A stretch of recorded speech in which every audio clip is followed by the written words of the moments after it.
여러분 안녕하세요. 오늘 우리는 안젤무스의 저작 작품에 대해서 공부해 보도록 하겠습니다. 지난 시간에 우리는 안젤무스의 생애에 관해서 간략하게 살펴보았습니다. 이제 그의 주요 저작에 대해서 조금 우리가 개관해 보도록 하겠습니다. 안젤무스는 그 스콜라 철학의 아버지라고 불리워지는 대학자죠. 그는 그 시대의 영적 스승으로서 모든 계층을 깨우치기 위해 400통에 달하는 편지를 썼던 것으로 알려져 있습니다. 그리고 철학의 역사 속에서 중요한 의미를 지니는 몇 개의 그 저서들을 남겼습니다.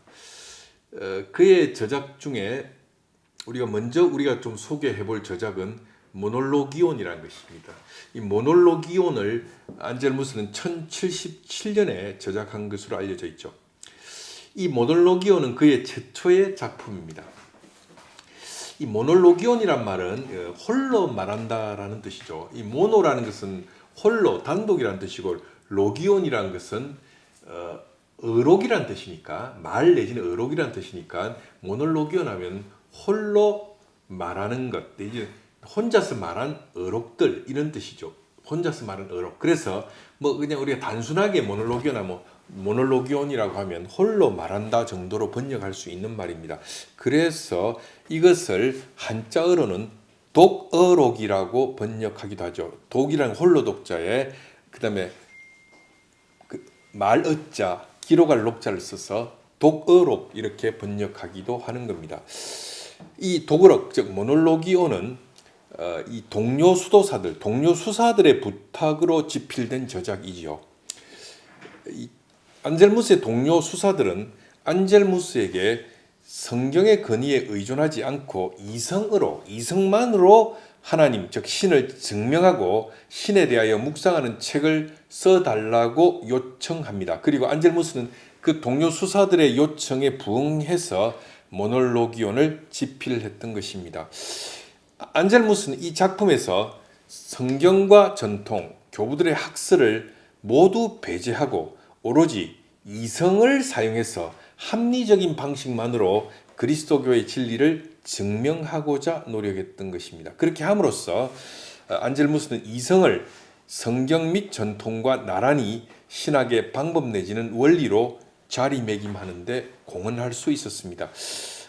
영국 성공회가 신학의 원리로 성서, 전통, 이성을 신학의 3대 원리라고 주장하죠.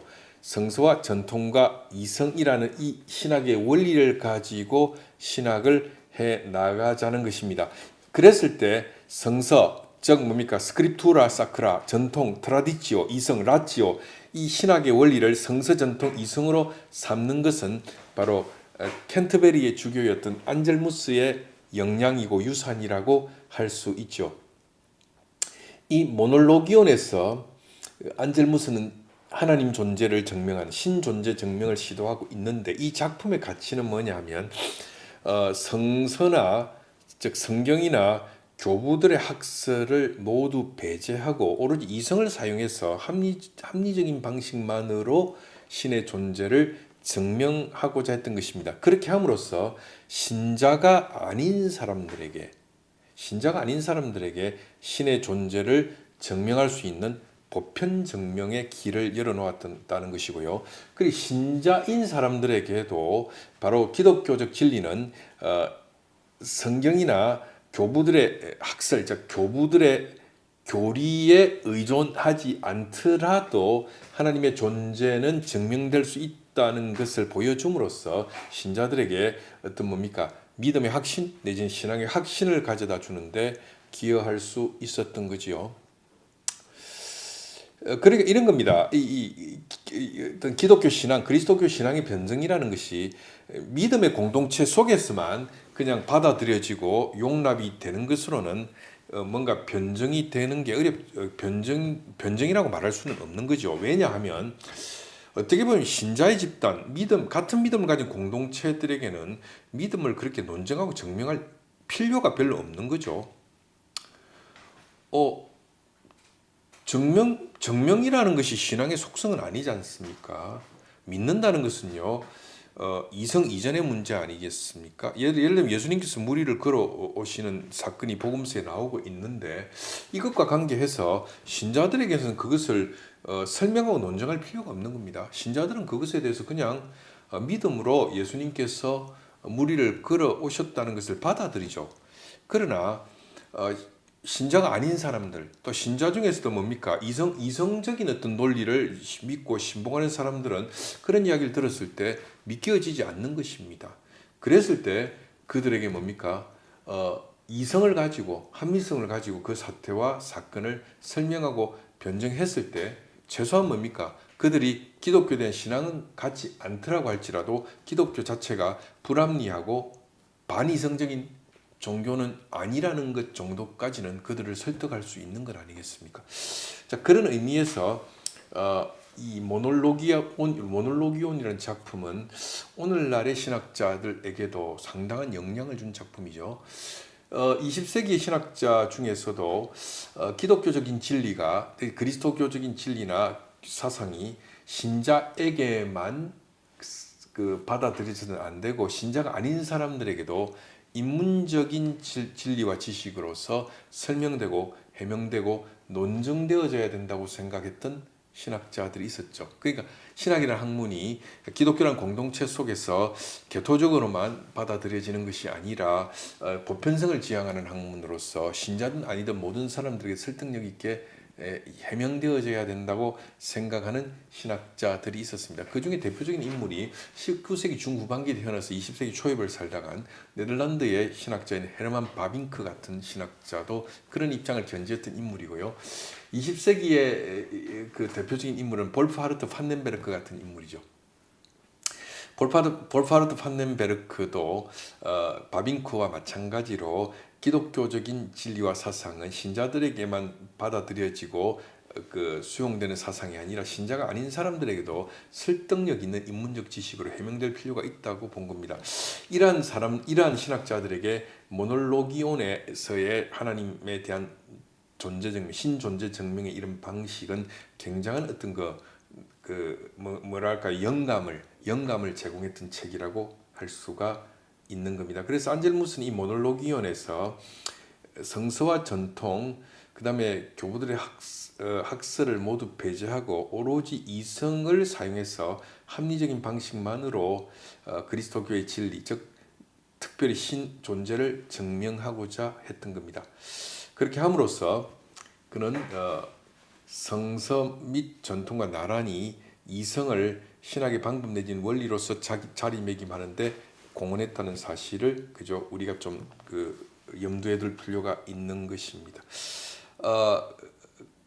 그래서 이 모놀로기온에서 논구했던 신존재 증명의 일단 그러니까 내용은 우리가 향후에 안젤무스의 신존재 증명을 논구할 때 좀 말씀드리도록 하겠습니다. 두 번째 소개할 저작은 프로스로기온이라는 작품입니다.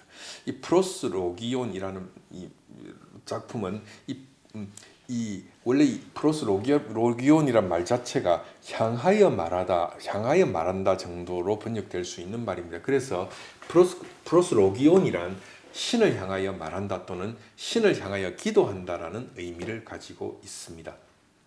그래서 이 프로스로기온이라는 이 저서는 안젤무스의 다른 작품들과는 달리 신에게 기도를, 즉 하나님에게 기도를 바치는 방식으로 서술되고 있습니다.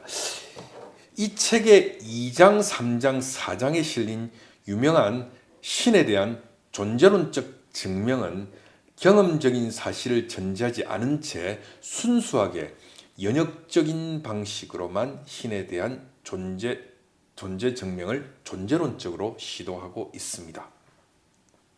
그래서 이 프로스로기온에서 안젤무스가 시도한 신존재 증명을 신에 대한 존재론적 증명이라고 사람들은 말하는 것이죠. 이 안젤무스의 프로스로기온의 존재론적인 신존재 증명을 20세기에 다시 주목받게 한 계기는 20세기에 벽두에 혜성처럼 등장해서 이 개신교 자유주의 신학을 혁파하고 새로운 신학의 패러다임을 구축했던 칼 바르트에 있어서 피데스 크베렌스 인텔렉툼 지성을 추구하는 신앙이라는 작품으로 인하여 안젤무스의 프로스로기오는 재조명되기 시작했던 것이죠. 그래서 이 프로스로기온에서 안젤무스가 시도한 존재론적인 신존재 증명이 20세기에 칼바르트의 지성을 추구하는 신앙이라는 이 저작에 의해서 새롭게 재조명될 수가 있었던 것입니다. 바르트는 이 안젤무스의 프로스로기온에 대한 연구에 몰두하면서 어떤 새로운 신학의 구상에 대한 확신을 가질 수 있었다고 그는 말하고 있지요. 그러니까 바르트가 로마서 주석 제2판을 들고 나와서 거기서 던졌던 중요한 태제가 있지요. 그것은 뭐냐면 하나님은 하늘에 계시고 인간은 땅에 있다는 것입니다. Gott ist im Himmel, der Mensch ist auf der Erde. 하나님은 하늘에 있고 인간은 땅에 있다는 것이죠. 그리고 하나님은 영원하시고 인간은 유한하고 하나님과 인간 사이는 건널 수 없는 그죠? 깊은 무한한 심연이 존재한다. 이것을 다른 말로 하면 하나님과 인간 사이는 질적인 차이가 존재한다는 것입니다. 그렇기 때문에 무한한 질적인 차이와 간극으로 인하여 하나님과 인간 사이는 건널 수 없는 무한한 심연의 틈 내지는 심연의 그 골짜기가 파져 있는 것이죠. 그래서 인간 편에서 하나님께로 나아갈 수 있는 길이 없다고 본 겁니다. 왜? 유한한 인간은 무한한 하나님을 향하여 이 무한의 심연을 뚫고 나갈 수 있는 그 능력과 힘이 전적으로 무능하다는 것이죠. 이것에 관하여 바르트는 유명한 종교개혁자 쯔밍글리 유명한 명제 유한은 무한을 포용할 수 없다. 피니tum non capax infiniti. 유한은 무한을 포용할 수 없다. 유한자는 무한자를 근원적으로 포착할 수 없다는 유명한 쯔밍글리 명제를 이야기하고 있습니다. 그러나 그러한 논의의 배후에는 안젤무스의 존재론적 증명 또한 도사리고 있다는 사실을 우리가 이해할 필요가 있는 것이죠. 그래서 이 안젤무스의 프로스로기오는 20세기에 칼바르트에 의해서 재조명되었다는 사실도 우리가 좀 알아둘 필요가 있고요. 그리고 이 프로스로기온에서 시도한 안젤무스의 신존재 증명에 관해서도, 즉 존재론적인 신존재 증명에 관해서도 우리가 안젤무스의 신존재 증명을 논구하는 우리의 시간에 한번 좀 취급해 보도록 하겠습니다. 그리고 이제 세 번째 소개해드릴 저작은 쿠르데우스 호모라는 작품입니다. 이 쿠르데우스 호모라는 말은 왜 하나님은 사람이 되셨는가라고 번역될 수 있는 작품이죠. 이 쿠르데우스 호모는 신의 아들의 성육신의 의미를 규명한 대단히 중요한 작품으로 알려져 있습니다. 이 작품은 대화체 형식으로 서술되어 있는데 안젤무스는 자신의 제자인 보소라는 인물이 보소가 안젤무스에게 질문하고 안젤무스가 답변하는 형식으로 쿠르데우스 호모, 왜 하나님은 사람이 되셨는가라는 이 작품은 서술되고 있습니다. 물론 이 보소가 실존하는 인물인지 아니면 이 저작을 위해서 가상으로 설정한 인물인지에 대해서는 학자들 사이에 설왕설래가 있습니다. 실존하는 젊은 제자일 수도 있고요. 아니면 가상으로 설정한 인물일 수도 있는데 어쨌든 이 쿠르데우스 호모, 왜 하나님은 사람이 되셨는가를 이 작품에서 안젤무스는 보소가 묻고 자신이 대답하는 형식으로 문답식으로 이 저작을 써내려가고 있습니다. 이 작품에서 안젤무스는 속죄론으로도 알려져 있는 그 유명한 배상만족 교리를 가지고 하나님의 아들이 왜 사람이 되셨는가를 설명합니다. 이 배상만족 교리라고 해서 이걸 라틴 말로는 satisfactio라고 하고 satisfactio 배상만족 그리고 이제 영어로는 이 배상만족 교리를 atonement 교리라고 합니다. The doctrine of atonement.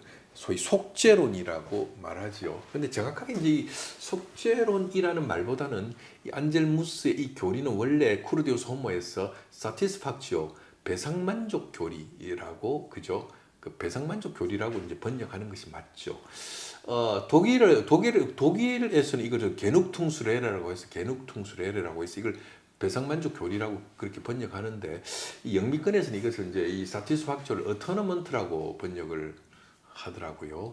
이 어터너먼트는 속죄라는 말이죠.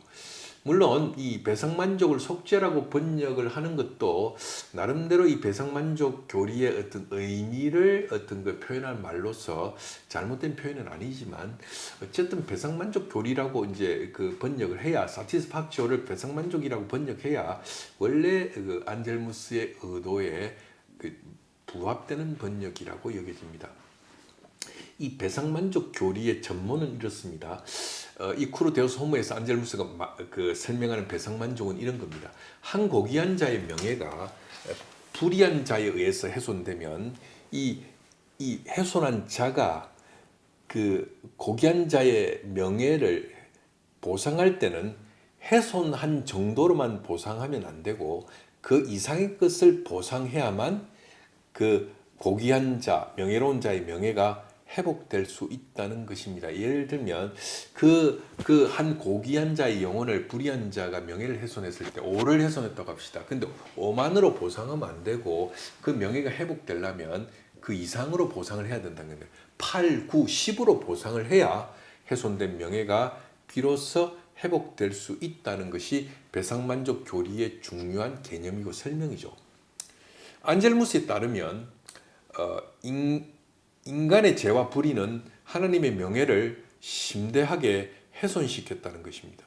이렇게 인간에 의해서 훼손된 하나님의 명예가 회복되는 길은 하나님의 명예를 명예를 훼손시킨 인간이 그 죄와 불의를 넘어서는 속죄 행위를 함으로써 하나님의 훼손된 명예에 대하여 그저 배상을 해야만 한다는 것이죠.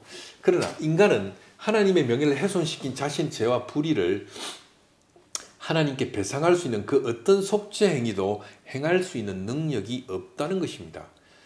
인간이 하나님께 저지른 죄와 불의를 배상하기 위해서는 그것을 저지른 인간이 그 배상 행위를 수행해야 되지만, 죄와 불의로부터 자유로울 수 없는 인간은 하나님의 훼손된 명예를 배상할 수 있는 능력이 없다는 것이죠. 인간의 죄와 불의로 인하여 하나님의 명예가 훼손되었다면 하나님의 훼손된 명예가 회복되기 위해서는 죄와 불의로부터 자유로울 수 없는 인간이 자신이 훼손시킨 정도를 넘어서는 보상행위를 하나님께 할 수가 없다는 것입니다. 그러므로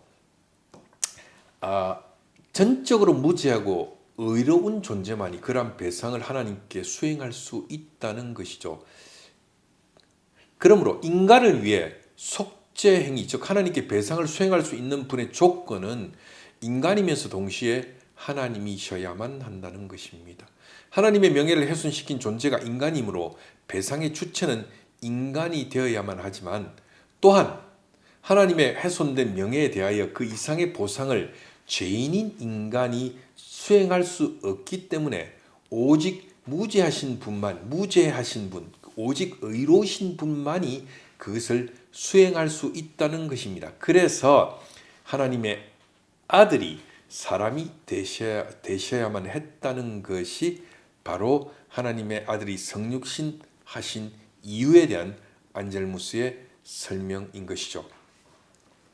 그러니까 안젤무스의 이 배상만족 교리 내지는 속죄로는 향후 서방교회의 구원 교리의 핵심적인 사상이 되었던 것입니다. 그래서 안젤무스는 왜 하나님이 사람이 되셨는가라고 했을 때, 인간의 범죄 행위가 하나님의 명예를 심대하게 훼손했으므로 범죄한 인간이 그 하나님의 훼손된 명예를 갚아야만 하는데, 인간은 모두 죄인이기 때문에 그 훼손된 하나님의 명예를 갚을 수 있는 능력이 없다는 겁니다. 그러나 갚아야 되는 자는 인간이어야만 한다는 거죠. 그거 어떻게 합니까? 인간이 갚아야 하는데 인간이 능력이 없습니다.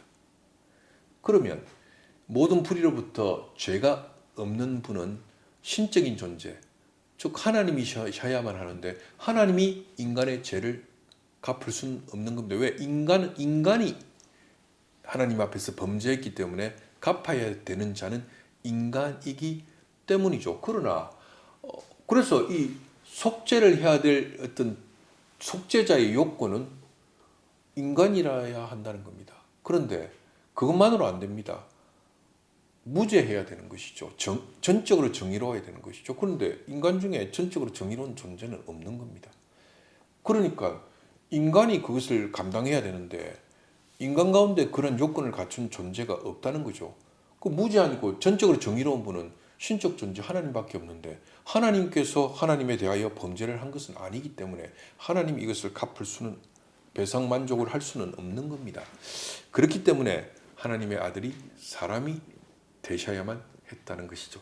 그래서 예수 그리스도가 그저 하나님의 아들로서 하나님과 동일한 신성을 가지신 분인데 모친인 마리아의 모태로부터 혈과육을 취하여 사람이 되심으로 신성을 따라서는 하나님 성부와 같으신 분이고 인성을 따라서는 우리와 같은 분이심으로 신인 즉 신성과 인성을 동시에 가진 하나님의 아들만이 인간이 하나님 앞에 저지른 불의로 말미암아 훼손된 명예를 그 이상으로 보상할 수가 있다는 거죠. 그래서 무죄한 하나님의 아들이 사람이 되시어 십자가에서 인간의 죄를 보상함으로 하나님의 훼손된 명예는 회복될 수 있었다는 것이죠. 왜? 무죄한 자가 보상했으므로 하나님의 훼손된 하나님 앞에서 그들이 저지른 불의를 그 이상으로 보상하는 행위가 십자가에서 발생하게 되었다는 것입니다. 이것이 바로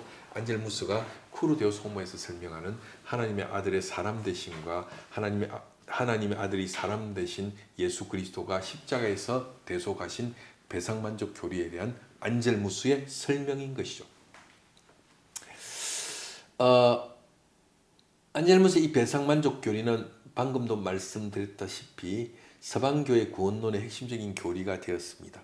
그런데 이 배상만족 교리의 배후에는 명예훼손의 회복에 대한 로마법적인 논리가 도사리고 있는 것입니다. 안젤무스는 로마법의 명예훼손의 회복에 대한 법리를 기독교 구원교리로 차용해서 설명했던 것이죠. 그래서 십자가 사건이 왜 이 세상과 인류를 위한 구원의 사건이 되는가를 그는 로마법의 명예훼손 회복에 대한 로마법적인 법리를 가지고 설명하고 해명했던 것입니다. 이것이 바로 안젤무스에서 대변된 그 유명한 배상만족 교리, 즉 속죄론의 핵심적인 내용인 것이죠.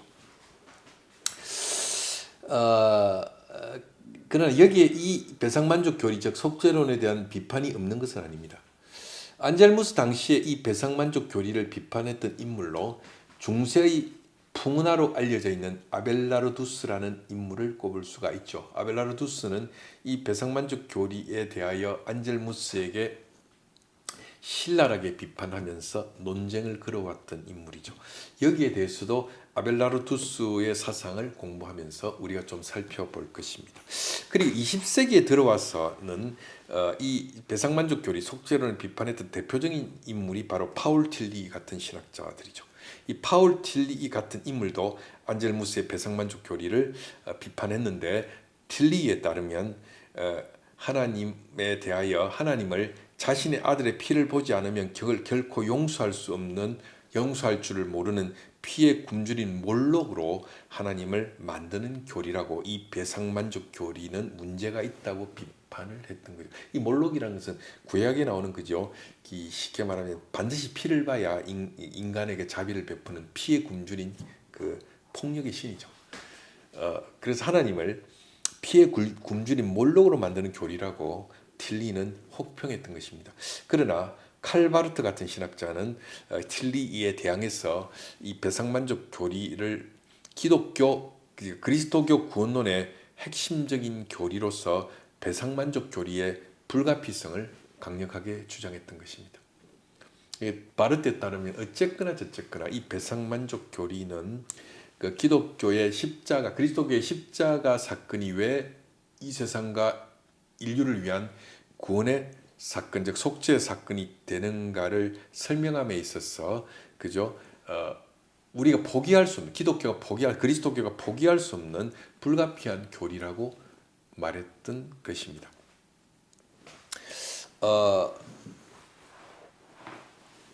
그렇기 때문에 이 배상만족 교리를 둘러싼 여러 어떤 그 논의와 논쟁도 있다는 사실이죠. 그런데 이제 한 가지만 언급을 더 한다면 틸리가 이 안젤무스의 그 쿠르 데우스 호모에 나오는 이 배상만족 교리를 말하면서 하나님의 피해 굶주린 몰록으로 만든다. 자신의 아들의 어떤 희생과 피를 보지 않으면 용서해 줄 줄 모르는 피해 굶주린 몰록과 같은 신으로 하나님을 전락시킨다는 비판은 사실은 정당한 비판은 아니죠. 왜냐하면 쿠르 데우스 호모라는 이 책을 읽어보면 거기에 보면 어떤 이야기가 나오는가 하면 하나님께서 성부이신 아버지이신 하나님께서 자신의 아들의 성육신의 상황에 대해서 굉장히 뭡니까? 가슴 아파하는 내용에 대한 묘사가 나오죠. 그러니까 하나님께서 하늘 보좌에서 자신의 아들의 십자가에서의 희생을 몰록처럼 피해 굶주린 몰록처럼 그것을 폭력적으로 지켜보고 계신 분으로 묘사되어져 있지 않습니다. 제가 이제 그 암스테르담 자유대학에서 이 쿠르데우스 호모를 가지고 나의 지도 교수였던 코넬리우스 판드 꼬이 교수와 이것을 한 학기를 강독을 했을 때 이 틸리가 그 안젤무스의 배상만족 교리를 하나님을 피해 굶주린 몰록으로 만든다는 이 논평은 정확하지 않다는 것이죠. 왜냐하면 이것은 쿠르데우스 호모를 처음부터 끝까지 안 읽어봤기 때문에 나오는 이야기라는 것입니다. 거기 보면 안젤무스가 하나님의 아들의 성육신과 관계해서 그 아들의 희생에 관한 하나님의 가슴 아픈 그죠 표현들이 거기에 표현되고 있다는 사실입니다. 그렇기 때문에 이러한 비판은 과도하다는 것이죠. 그럼에도 불구하고 이 교리에 대해서 안젤무스와 동시대의 젊은 신학자였던 안젤무스는 이런 방식의 구원에 대한 설명은 문제가 있다고 비판을 했던 것이고요. 거기에 대해서 안젤무스는 자신의 배상만족 교리를 변증했던 것이고요. 그 다음에 칼바르트 같은 이들은 이러한 안젤무스의 배상만족 교리는 그리스도교 구원론의 핵심적인 교리로서 불가피한 교리, 포기할 수 없는 교리라고 말했던 것입니다. 자, 그래서 오늘 우리는 안젤무스의 주요 저작인 모놀로기온과 프로스로기온과 쿠르데우스 호모에 관해서 우리가 잠시 살펴보았습니다. 다음 시간에 우리는 본격적으로 안젤무스의 사상에 관해서 알아보도록 하겠습니다. 예, 여러분 오늘 강의는 여기까지입니다. 여러분 시청해 주셔서 감사하고요. 그리고 구독, 좋아요, 알림 설정 꼭 해주시고요. 우리의 철학사에 대해서 주변에 또 홍보도 많이 해주십시오. 처음부터 끝까지 21세기 철학까지 다 강의할 수 있도록 저에게 힘을 좀 보태주시면 제가 힘을 내서 끝까지 한번 가보도록 하겠습니다. 예, 그러면 여러분 좋은 하루 되시고요. 저는 다음 시간에 안젤무스의 사상을 가지고 여러분을 다시 만나겠습니다. 감사합니다.